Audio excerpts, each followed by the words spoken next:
And they want to call her, some people want to call her the Queen of Heaven. There is no Queen of Heaven. God does not have a mother. God allowed Mary to become the vessel that he brought the Christ child into the world. And without Mary, there was still God. Before Mary was born, there was still God. In the beginning, God. That's all we have to say. In Genesis, the first chapter, verse 1, the first few words, in the beginning, God. Huh? The first few words. It didn't say in the beginning, God and mother, or in the beginning, mother, then God. It didn't say nothing like that. It says in the beginning, God. In the Bible time, in the days of Jeremiah, God was angry at the Jews because they was worshiping the Queen of Heaven. Okay? All of this come with the Babylon, or with ancient Rome merging with Christian church. The popular child God. I know you know that one, don't you, Helen? Who is the popular child God? I'm on the heathen. The God of love with the bow. Cupid? Cupid, yes. Cupid. That was a heathen. That was the ancient heathen god. Not too long ago, you showed me a picture of a fireplace burning. Remember that? And I would call that the Yule-log, right? Yeah. That was the god of thunder, Thor, or the hammer. That was supposed to be the god of thunder, Thor. And then you had Hercules, okay? All these were heathen gods. The sneakers the kids like to wear, Nikes, that's a heathen god. Huh? A lot of these things belong to the heathen world. Heathen gods, okay? And as far as they were concerned, they almost had a God for everything. Paul stood out there on Mars Hill. He saw all these images, statues, altars to almost every God that was named. And then to make sure they didn't miss one, they also had a statue to the unknown God. Because far as they're concerned, they say, if we miss a God and he get angry, he's going to make sure we don't have no crops or bad weather or send us curses or whatever. So they said to make sure we don't miss one of the gods, we got a statue to the unknown God. And Paul used that name of the unknown God to preach unto them people, Jesus Christ. He was letting them know that God does not dwell in those things that you made. Okay, he let them know that God is invisible. And he let them know that God is much greater than them idols you have. Just think about those idols. These are their gods. But their gods cannot come out the rain. Their gods cannot come out the snow. Their gods, they call dumb idols. Dumb means they can't speak.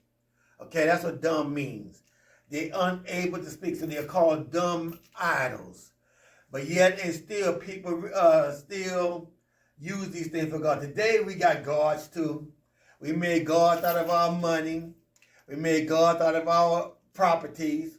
We made God out of our lovers, because some of us don't come to church because we don't spend time with that special person.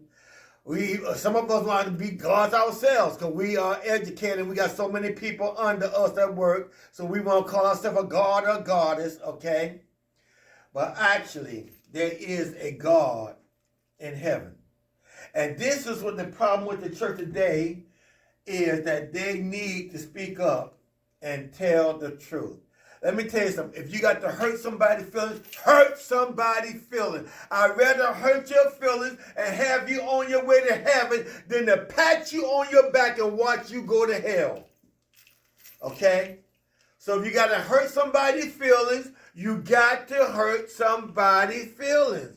Christ said, you should know the truth, and the truth shall make you free. But you can only be free if you know the truth. The truth is there was no such thing as a Christmas holiday until the church had started to merge with Rome. And when they merged with Rome, the emperor would say, we want one religion. So the other religions would say, hey, you leaving us out? No. The Roman emperor would say, we're going to merge you. So bring your Christian ideas, bring your heathen ideas, let's put them ideas together and come up with one religion in Rome. And when they came up with the religion in Rome, that's when they erased the name of S-U-N, the sun god, which is December 25th, and put S-O-N. Again, Jesus Christ was not born in December. From about mid-October to about mid-April was the rainy season. I do not think Joseph would have took his wife somewhere during the rainy, wet, cold season. So we were to place the birth of Christ. We could place it anywhere from, this is me saying this, you can place it anywhere from May to September. And the shepherds was out in the field. And there must not be no bad weather, because they said, let's go and see what the angel had told us about this child born in Bethlehem. They said, let us go tonight. Right now. So they got up and went, they traveled that night. I don't think shepherds are going to be anxious to do that in the rain. Y'all know some of us don't want to even walk from the store to our car in the rain. Some of us don't even want to come to church when it's raining too hard, huh? So that was the wet season. Now, would you imagine Mary and Joseph? They came from Nazareth to Bethlehem for taxes. Do you think that's about 100 miles. Do you really think they wanted to walk 100 miles, almost from 90 to 100 miles in wet weather? Wait a minute. They didn't have roads like you and I have. They didn't have them paved roads everywhere. So most likely they had to go over fields, branches, maybe wood, stone, mud. They would have muddy feet and everything else. On the Last Supper, Jesus Christ took a towel and began to wash his disciples' feet. Why? Because they picked up dust going from one place to another. Foot was the way to travel back then. Now, would you imagine Mary and Joseph? They didn't have shoes like we got. We got clothes. We got shoes that, I was told to close in. They had open air shoes. So most likely their toes were exposed. Now, you think Mary would have do you think Joseph would have took Mary in her 9th month and walked all the way from Nazareth to Bethlehem? They might have had a donkey, that's true. But if they had a donkey, the donkey was carrying their tent or whatever. You're talking about a 5-day walk. Okay? 4 or 5 days of walking. Would you imagine Mary out there walking?